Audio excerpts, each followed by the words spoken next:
Especially now when it looks like Alex Pereira is going to be fighting not Israel Adesanya. So will he lose the belt? Will he not lose the belt? In my opinion, he's losing that fucking belt if he fights Khamzat Chimaev. What is going on, MMA fans? Welcome to the Kevin Hoop Show. We've got going on here, just me talking about UFC and MMA in general.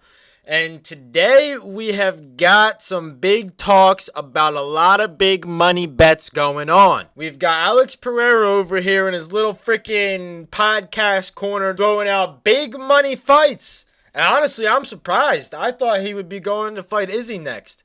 And that does not look like it's happening at all. Honestly, I talked about it a little bit last week in one of the videos of what's next for Khamzat Chimaev. I mentioned Alex Pereira as a possibility, but honestly, in that video, I thought he was going to be fighting Israel Adesanya. We're throwing big money around, and we're sitting at the big boy table now. We are sitting at the table about to make the deal. We've got Khamzat Chimaev, who called out Alex Pereira. From there, it probably was a week or two. We didn't really see Alex Pereira a lot, and then we just recently saw him on the Ariel Helwani show. He called out Khamzat Chimaev. He actually brought in Brendan Shaub into the mix because Brendan Shaub was saying if that fight were to happen, Khamzat Chimaev is going to take him down in 30 seconds. Alex Pereira responded with this exact quote. I propose to do a bet with Shaub, $50,000 if I beat Chimaev. Also, $50,000 more if I don't get taken down in 30 seconds. Not only to Shaub, but Chimaev, if he wants to jump in on the bet train as well. That is his word-for-word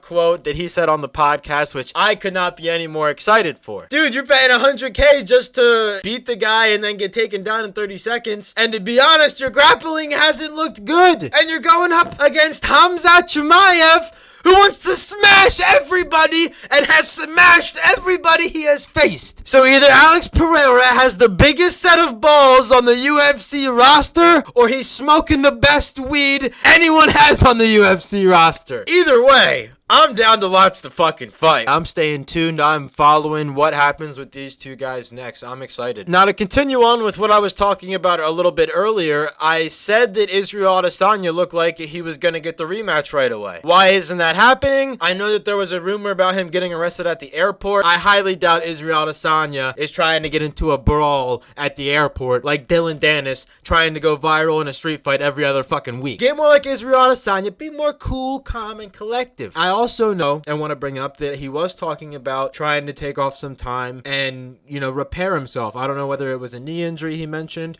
or whether it's something mentally or, maybe more serious. Who knows what it could be, but honestly, I hope that Israel Adesanya does take that time off if he does need it, because you do see a lot of champions at that level when they do reach that level just try and fight and defend the title and not take the time off that they do need. You see that with TJ Dillashaw. His shoulders now always popping out, always getting dislocated. It's every fight he's dealing with an injury, and I think that is something that Israel Adesanya is taking into account as being at that top level and wanting to stay there as long as possible, which is smart if you have a freaking brain. Another thing I want to bring up that I don't think a lot of people are talking about or maybe thinking about, Brendan Shaub called out Alex Pereira's grappling. His defense did not look like it was there at all against Israel Adesanya. And if you're going up against a beast like Khamzat Chimaev, you better have some sort of defense. But if Alex Pereira does manage to keep the fight on the feet, Khamzat Chimaev might not stand a chance at all. I don't think Khamzat Chimaev has fought anyone close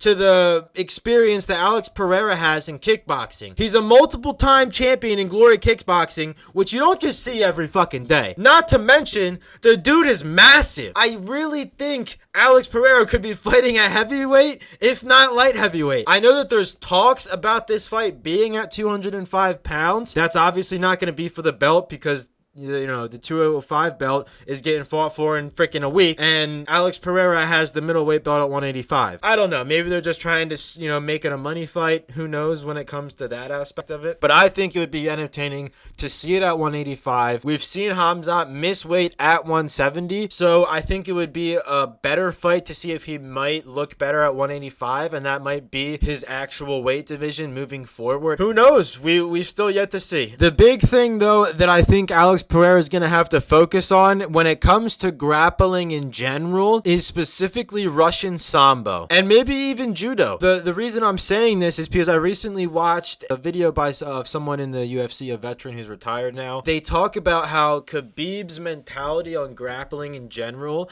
and kind of ranking all the different backgrounds and styles of grappling that you could have. And Khabib says that wrestling actually ranks third. He thinks that Sambo is first, following then by Judo and then wrestling. So not even having Jiu-Jitsu in the mix at 1, 2, or 3, but actually having all wrestling, or I guess their Judo and Sambo are not wrestling, but they are wrestling similar. It's very similar style. The whole thing I'm trying to say is if Alex Pereira doesn't focus on something other than maybe Jiu-Jitsu, he might be in a little bit of worry or panic, especially if he can't get anyone to get in his corner. The thing that I do know is that Charles Oliveira in his camp actually got a Dagestanian wrestler or Russian Sambo competitor and was training with him leading up to that fight. So will we see Alex Pereira do something like that? It would be a smart thing to do. I know there's some people, and it's also smart to think about this. I think Demetrius Johnson actually talked about this when he talked about fighting camps and fighters in general. Let's say you have Chimaev versus Alex Pereira. It would be bad in Demetrius Johnson's sort of thinking. For Alex Pereira, it would be bad for him to go out and focus all of his attention on grappling